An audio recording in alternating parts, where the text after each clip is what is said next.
A city like this in one of the hottest, inhospitable places on Earth seems impossible. So how did engineers do it? To find out, we will strip the city to reveal its secret inner workings and expose the ingenious technology that allowed engineers to build this jewel in the desert.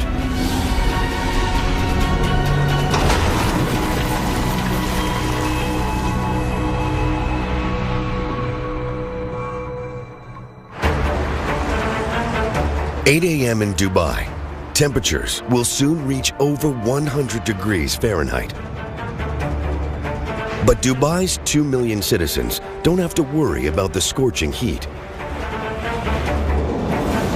or know much about the technology that keeps them alive. The city's most visible techno-marvel is the Burj Khalifa. Half a mile high, almost twice as tall as the Empire State Building. It's the tallest skyscraper in the world.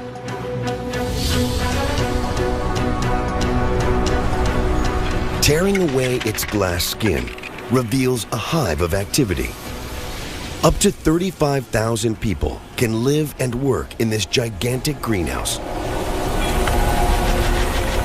What stops them from being roasted alive? The short answer? Water.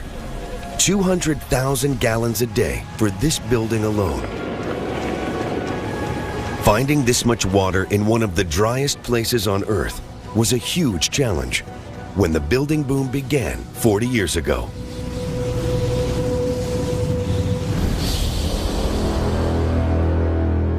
There are no rivers in the city and hardly any rain.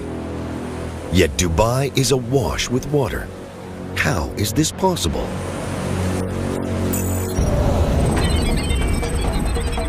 The answer lies 50 miles to the east in the Hajar Mountains.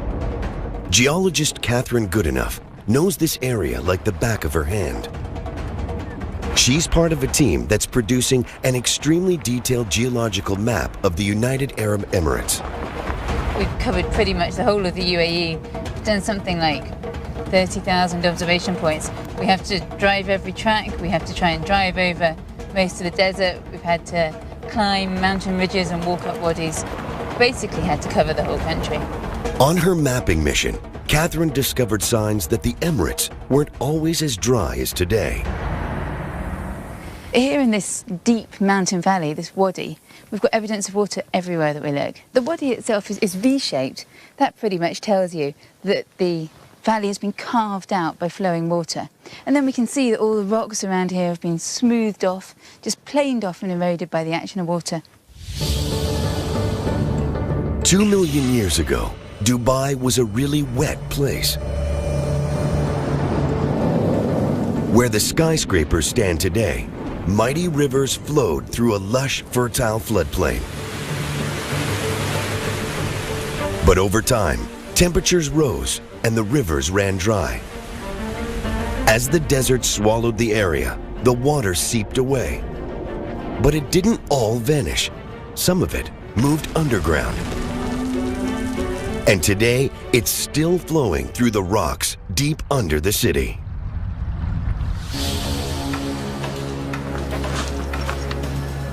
When the water's flowing through the wadis, of course, it's flowing really quickly. But once it gets underground, it starts flowing around between sand grains and pebbles and so on. It moves much more slowly. And also, of course, it can't evaporate as easily because it's not on the surface. So that water can stay there in the ground for thousands of years. And that provided the original source of water for Dubai. The ancient water kick-started Dubai's explosive growth.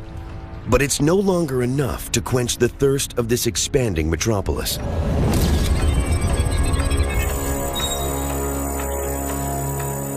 Today, the city relies on huge desalination plants that turn seawater into fresh water.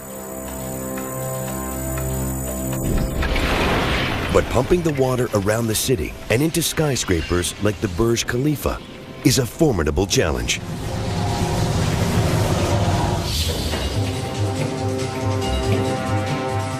Engineer John Zwetz has overseen the installation of water networks into many of the city's towers. If we're able to just look at the water distribution infrastructure, one would see a myriad, almost like a spaghetti bowl of pipes. Oh yeah. Water is distributed to every corner, at every floor, at every level.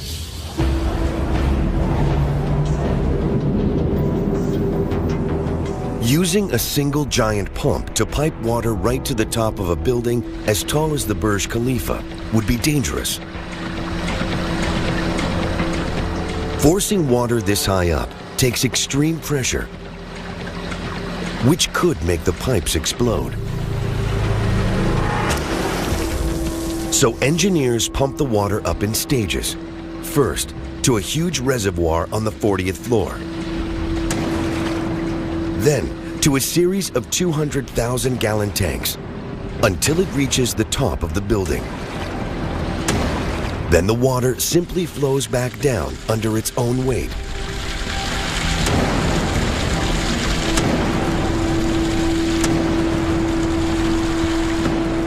Almost 250,000 gallons of water a day pass through the building, enough to keep its inhabitants happy.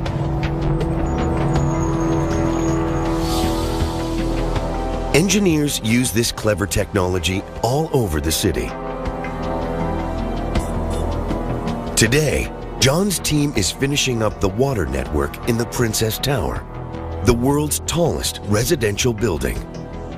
They must push water up 100 floors, more than 1/4 of a mile.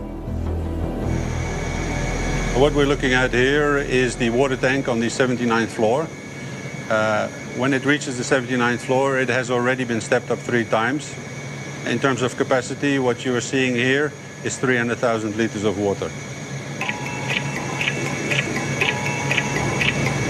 If one could strip away all of the layers that hide the water infrastructure, it will become evident just how vast the water engineering in a large city like Dubai is.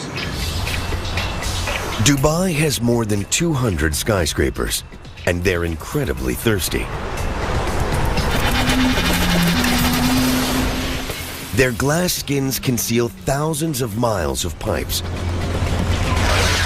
sucking millions of gallons of water a minute from pipes buried deep under the sand, shielded from the scorching heat.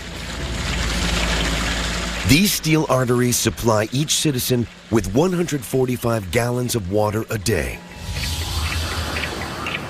Water is at the heart of everything in Dubai, and the city's engineers have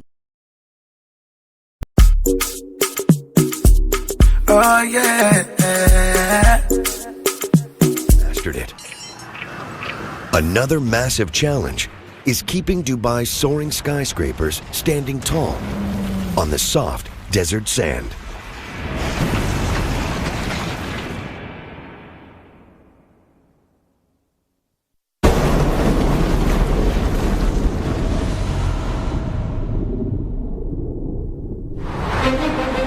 This is the most impressive street in the Middle East, Sheikh Zayed Road in Dubai.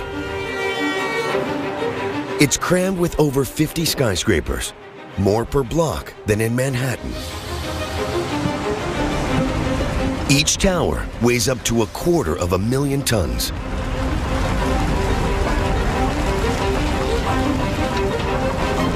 But all around and below them, hidden under the streets and sidewalks, is soft desert sand.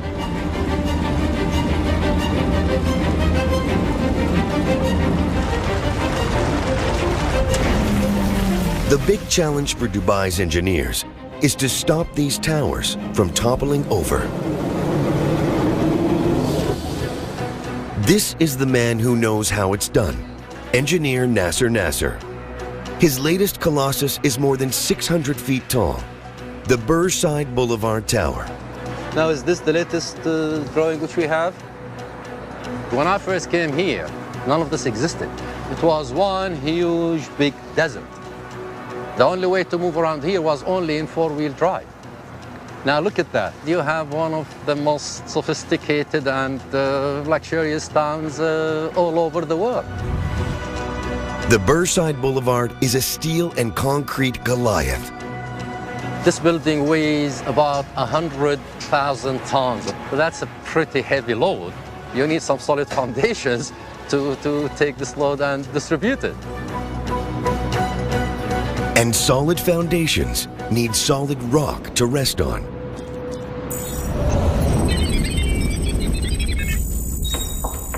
East of the city, in the Hajar Mountains, geologist Catherine Goodenough reveals the origins of Dubai's bedrock. These mountains are really, really important for Dubai because it's from these mountains that the foundations of Dubai came. These rocks that we're looking at here, these were actually formed about 95 million years ago or so. They were part of the ocean floor. But then kind of huge tectonic forces and compressional forces squeezed that seafloor and pushed these rocks up onto the edge of the continent, where they are now.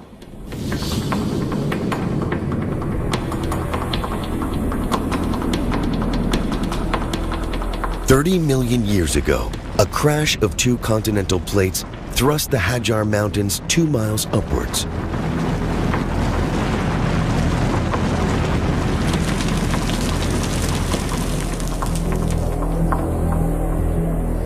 Over millions of years, water raining down on their peaks Oh yeah. ripped rocks away from the mountains and washed them all the way to Dubai. Here, they formed a thick layer of rubble. It's still visible today, where a road cuts through the hills. What I can see here is basically a pile of rubble, and it's made up of rounded rocks like this one. And because they're so rounded, I know that these lumps of rock were brought here by rivers. And what happened then was that fluids flowed through that gravel and started to deposit carbonate minerals. And that's these kind of whitish minerals here. And those carbonates formed a cement. The carbonates cemented the rubble from the mountains into bedrock. Today, this is buried up to 130 feet under the sand. That's why Dubai is one of the toughest places in the world to build skyscrapers. In normal countries, you have the bedrock at a very shallow depth. So then you go into it a few meters, and that would be the length that you require to hold the high rise. This is actually what we are dealing with here when we design. We have to worry about these sands, which are either loose or cemented. I mean, we're talking about such conditions existing until about 25 or 30 meters below the ground. To reach the bedrock, Nasser's team must drill through 115 feet of sand.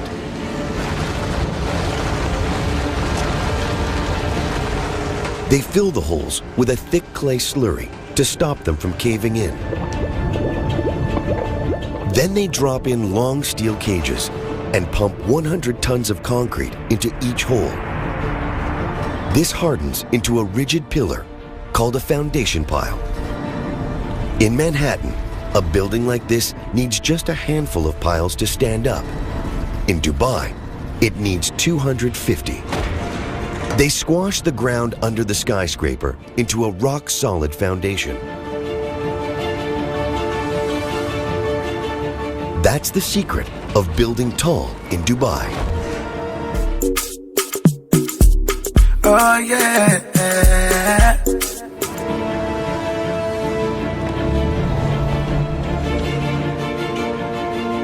If you actually can visualize it and just look deep into the ground now, you would be actually looking at a concrete jungle with huge poles of 1 meter size.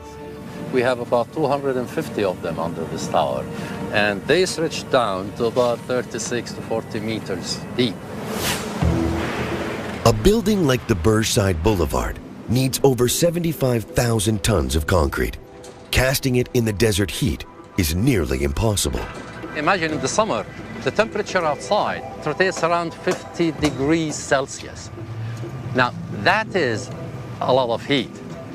If you start in the morning, for example, and you hit high temperatures at 12, 1, 2 o'clock, then your concrete will simply be spoiled. You cannot. You're going to have such big cracks, you're going to have to destroy it. Cracks can cause buildings to crumble, so Nasser's team always works through the night to keep Dubai's skyline growing.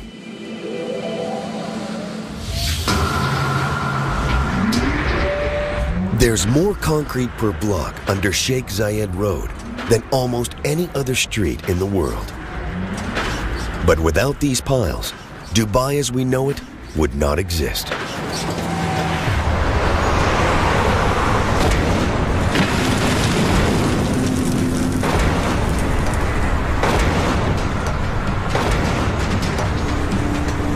The city's engineers have cracked the challenge of anchoring skyscrapers in the sand.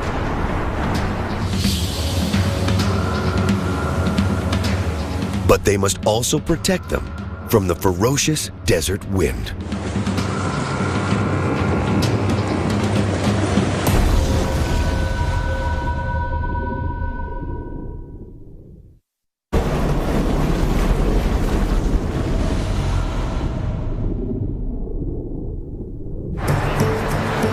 Dubai's extravagance is a magnet for the rich and famous, and this is the place where the wealthiest of them come to stay. The Burj Al Arab, one of the tallest and most expensive hotels in the world. Oh yeah. A week in this 7-star palace could set you back $100,000. VIPs arrive 700 feet up on the helipad. Landing here isn't always a breeze. Today, wind speed peaks at 45 miles an hour, a challenge even for former Canadian Forces pilot Don Douglas. We're half a mile back, 300 feet above the alien deck, establishing on final, firming winds again. As we get lower, I'm just going to load up the blades and anticipate for a little bit of turbulence. There's wind coming on one side of the strut and the other side, and then they kind of merge together, and it causes a little bit of turbulence. We're getting closer and slower, still on glide path, and we're going to start feeling the winds.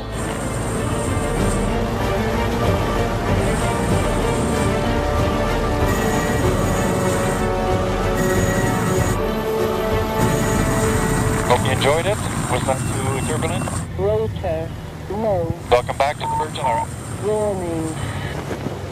Today was hairy, but it can get worse. The wind in Dubai can hit 80 miles an hour. Protecting buildings from these storms is another challenge for the city's engineers.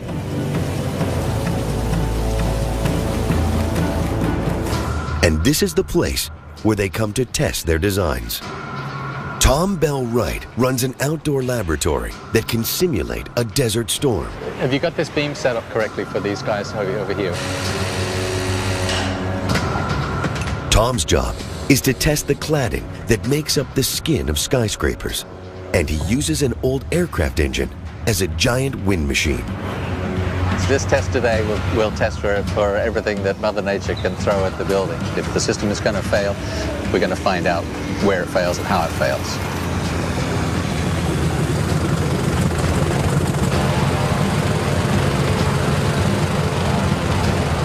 As he brings it up to full speed, it will be generating about 145 kilometers per hour. The crew add water into the mix, so even tiny cracks in the panels show up. If the inspectors spot just a trace of water inside, the design will fail.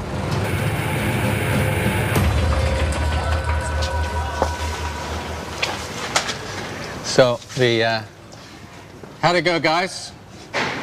All good, I'm told. So that's that test out of the way. This dynamic test is a great test, that are representative of the real weather that we get. It's the kind of forces that buildings have to be built to resist. But it's not enough just to protect the outer parts of a building. In the Burj Al Arab, the most impressive technology lies hidden under its skin.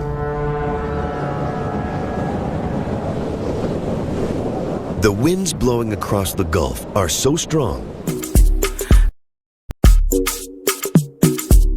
Oh yeah. could bend or even break the building's concrete core. So engineers wrap the Burj Al Arab in a strong steel frame, bolted to a steel spine, an exoskeleton. This ingenious invention spreads the force of the wind and stabilizes the concrete core. Hidden inside the skeleton are shock absorbers. These move against the direction of the wind and reduce the motion even more, so guests can sip their expensive cocktails without feeling seasick.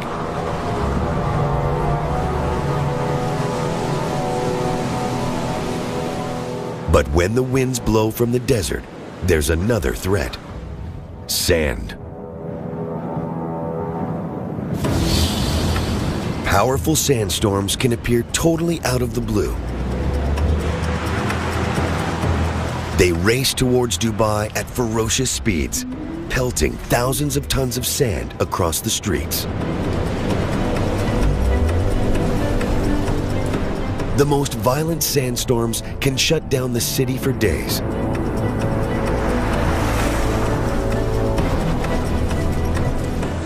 This one, caught on tape, reduces visibility to just a few feet.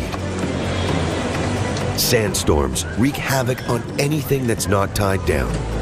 They clog gutters, stop traffic, and ground planes. Dubai is in the firing line because it sits on the edge of the largest continuous stretch of sand in the world, the Rub Al Khali Desert. It's not the place you want to be on a stormy day. The visibility just drops to nothing, and driving around in the dunes, you've really got to be able to see where you're going. Catherine has ventured deep into the Rub Al Khali on her mapping mission. She's become a master in the science of dune driving. If I didn't deflate the tyres like this, there'd be a really very high chance of getting stuck. There's a bit more of an adrenaline rush driving in the desert than in the mountains. It's fast and it's furious. Going over the dune now, going over a dune edge, and it's just a question of letting the car drive. There's no point in touching the brakes, because if you do that, you just end up weighing in, and you can end up in all sorts of trouble very quickly. Reading the contours of these dunes helps Catherine power across them. I'm just going to have to accelerate a bit to try and get up this bit of soft sand. And it gives her clues about how the wind interacts with them. Sand dunes are a bit like puzzles, really. There's quite a lot of information in them. Heading up this dune, I can see that the shallow side is where the wind's coming from, blowing the sand grains up the shallow side, and then they're blowing off down the steep side. It's quite breezy today, but most of the sand is still just rolling along the surface of the dunes here. As the wind gets stronger, it starts to pick up heavier grains of sand. When they crash back down, they release a myriad of dust particles. These billow high up into the air in dense clouds of driving sand. Oh yeah. When they finally hit Dubai, they're not a welcome sight. Especially if you're the man in charge of health and safety at the Burj Al Arab. The sandstone will build up from the inland, and you can basically see it's like a big cloud that is running up here. The cloud is covering the whole of Burj, and we're looking at a speed of approximately 15 to 20 knots when it will hit the Burj. Everything is full of dust, everything gets dirty. 4 times a year, armed with jet washers, a daring crew get ready to launch themselves off the Burj Al Arab to give it a good scrubbing. This is a high-risk event because these people are completely relying on the ropes and the harnesses which they are wearing. The gusting wind makes this a tough job. It's currently running at 10 knots now, so it's getting very close to that borderline where we need to stop work and get the people back from the sail. It takes 14 nights to wash all the sand off the Burj Al Arab and make it gleam again for the visitors. Most of Dubai's wealth comes from a geological treasure, oil. Extracting it is another major challenge for engineers.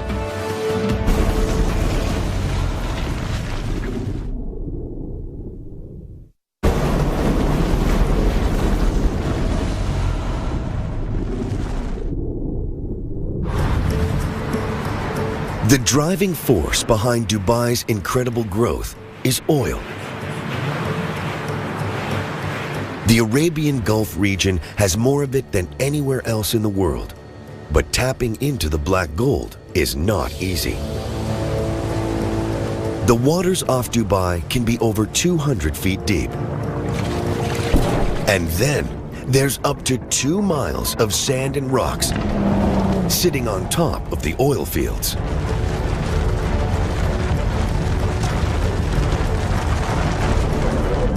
Finding and exploiting those precious reservoirs is a real challenge.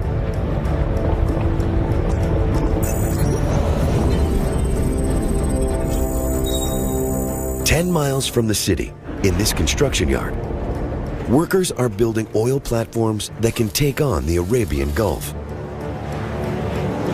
Today, engineer Basil Georgakopoulos is launching a brand new one called a jack-up rig. Oh yeah. The rig that we're building here is specifically designed for this region, the Arabian Gulf, where the water depths range up to about 200 feet. Looks like we're just about to kick off. The jack-up rig is no ordinary oil platform. It's designed to be mobile and hunt for oil. Start rolling, start rolling. Traditional production rigs stand in one spot, fixed to foundations drilled deep into the seafloor.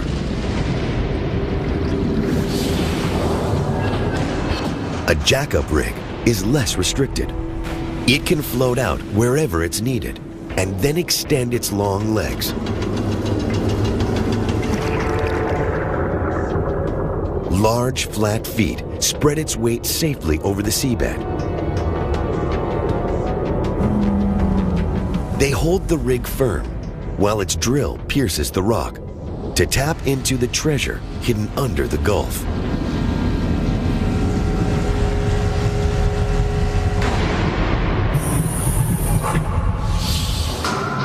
A rig like this costs $165 million to build, and we can have up to 1,000 people working on it at any one time. Such a big investment is only worth it because the returns out here are immense. The Arabian Gulf holds over 500 billion barrels of oil, the bulk of our planet's known oil reserves. How did so much oil end up in one place? Answers lie 15 miles north of the city, in a shallow lagoon. This is one of the kind of untouched bits of coastline, and I can see kind of zones that would be covered by the tide at high water. The tide has left behind thick layers of algae in the lagoon. It's got very dark, organic-looking stuff here along the tide line. I think this might be what we're looking for.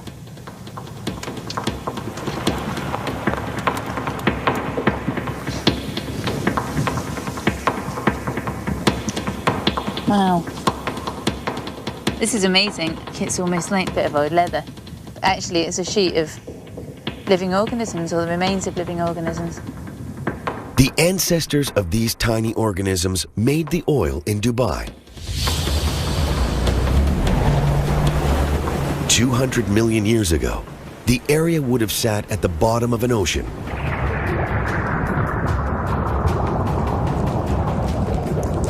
Its warm, shallow waters teemed with microscopic sea creatures. As they died, they formed a carpet of cadavers on the seafloor. Sediments settled on top, increasing the pressure and heat below. Over time, this transformed the dead sea creatures into oil. This black gold sat trapped until cracks in the rocks around it allowed it to ooze upwards and pool in hundreds of pockets deep under the Gulf. It's this geological accident that really put Dubai on the map. In the construction yard, Basil's rig is ready for action. The crew must now move the 6,000-ton steel monster onto an ocean-going barge. There's a lot of eyes watching, and it's a very critical operation so that we can actually achieve the delivery date. Right side, right side, right side, right side. They have just 80 minutes at high tide to complete the operation. If they fail, the barge could be grounded. This is the first time we try this barge, and I don't want to run out of time. At the moment, everybody's sort of watching these ramps that have moved a little bit with the tide. The team floods ballast tanks in the front of the barge to balance the massive weight bearing down on the back end. This is when the barge is really starting to feel a bending moment now. We're just going to go and watch the bow, because as the weight shifts onto the barge now, she's going to tend to want to tilt forward. All going very well, actually. The ballasting has been good. The weight's shifting nicely, so excellent. The rig makes it onto the barge just before the tide turns. In a few weeks, it will join the hunt for oil and power Dubai's expansion. It's going to go out to the Arabian Gulf. It already has a chosen location and will begin pretty much operating immediately. This is the latest in a series of oil rigs. Oh yeah.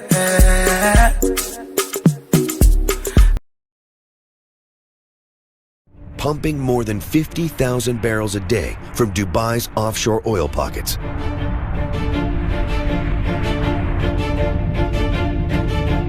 Together, they generate more than $1 billion a year for the city. Oil helped Dubai explode into the thriving economic hub it is today. But as more and more people flock here in search of a paradise retreat, the city is running out of space.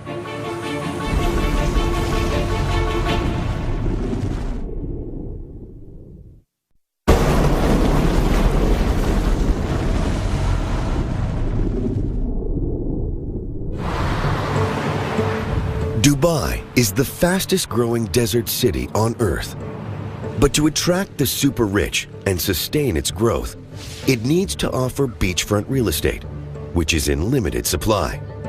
So engineers came up with this, the Palm Jumeirah, a man-made island shaped like a giant palm tree.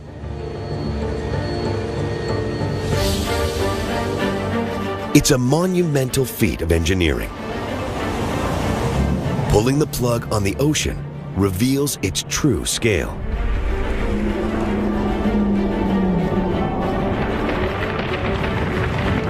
The size of 1,000 football fields.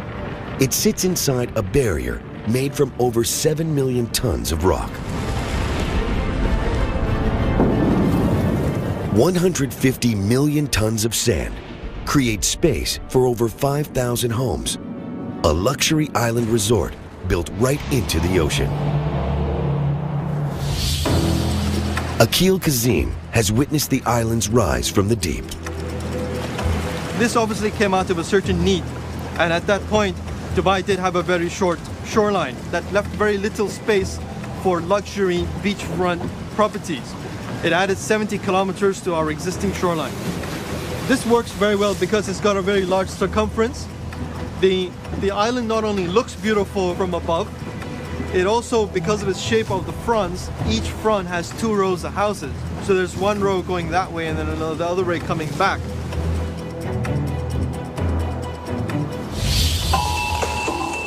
Man-made islands like the Palm are the ultimate way to expand the waterfront in Dubai.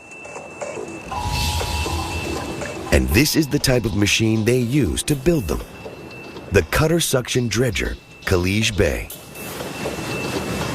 It can rip over 100,000 tons of sand and rock off the seafloor every week. Its secret weapon? This lethal cutter head. On the cutter head, there are cutter teeth mounted. These are the hammers that break the material. We are dredging rock, we are dredging sandy material. In this cutter head, at the inside, there's a big suction mouth, and it sucks up all material that has been loosened by the head itself. Better not fall in. Building an island from scratch takes a whole fleet of dredgers. They must harvest more than 150 million tons of sand. A satellite feeds the exact shape of the island to the ship's navigation systems. Pipes shoot the sand back into the sea until the rough shape of the island rises above the surface. Finally, boats with huge suction pumps smooth out the edges.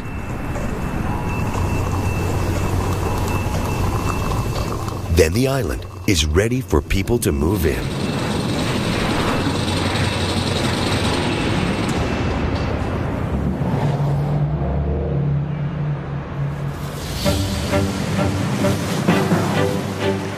To buy here, you need cash. Lots of it. The best plots sell for up to $50 million. What makes this unique is that it's got a 275-degree view of the sea. And this person has obviously paid a premium for this location. A plot like this would typically go for about 170 million dirhams. You would obviously be someone to whom money is no object. Building into the sea is the way to go in Dubai, and the coastline has changed dramatically. Construction crews have used over 800 million tons of sand to create more than 900 city blocks of land in the sea. That's enough sand to bury New York Central Park more than 4 feet deep. The islands have created space for up to 3 million people, and there are plans to build even more. Together, they'll make the city's shoreline 7 times longer than it was.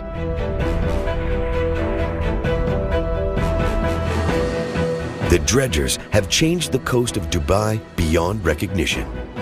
But nature is fighting back. The wind and currents threaten to drag the sand back out to sea. Engineers must take drastic action to protect their coastline from the ocean.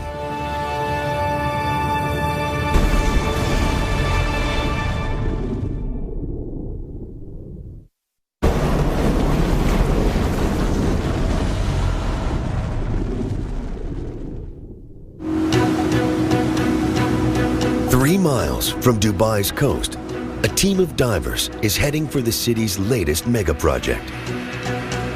The World Islands, 500 million tons of sand sculpted into a map of the globe. Defending these islands from strong currents and winds is the latest challenge for city engineers. Brendan Jack is on his way to inspect the island's breakwater, a huge wall of rocks that shields the islands from erosion. The team is searching for a recent addition to the site. We're using the GPS to try and find the location of it because we haven't marked it on maps. We're keeping the location of it quiet. This top-secret location is the site of one of the most daring projects ever undertaken in Dubai. About here? Okay. 4 years ago, divers discovered a huge coral reef, a rare find in these waters. But it lay at the entrance of a busy harbor, and the corals were dying. Brendan and his team took on the challenge of moving the entire reef to the World Islands breakwater, a seemingly impossible task, never tried before. When the work was done, there was no guarantees of success. The coral we had here was what's called a hard or encrusting coral. It grows very tightly on the rocks. So if you use traditional relocation methods, it wouldn't work here. The reef was the biggest in Dubai, with 22,000 colonies of corals. If the team tried pulling them off the rocks one at a time, they would kill 1 out of 3. So they came up with a radically new technique. They drilled holes into the boulders that formed the reef, filled them with non-toxic glue, and inserted steel rods. Then they were ready for the big move. A crane lifted the boulders from the seabed and tied them to a barge.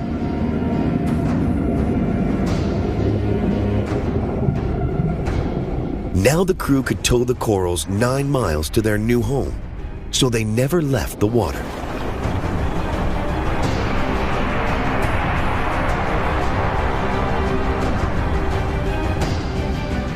Moving over 1,000 boulders, each weighing around 5 tons, was an epic endeavor.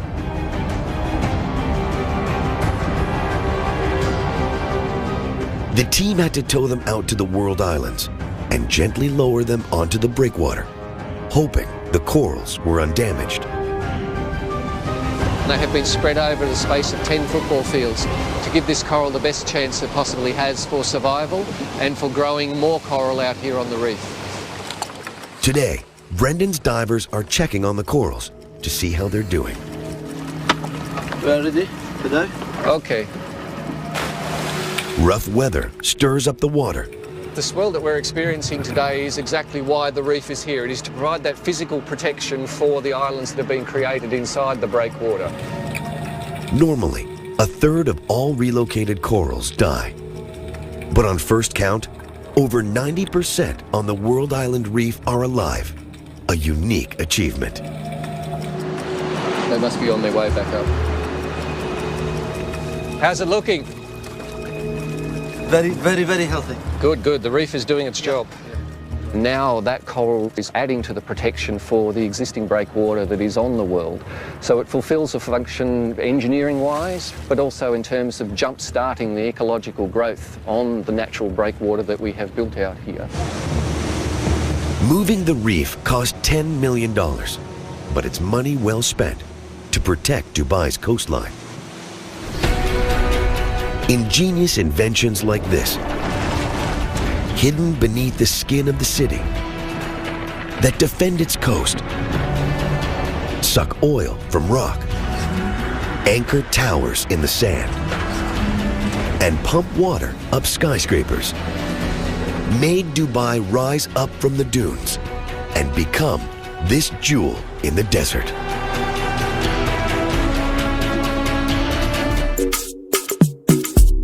Oh yeah.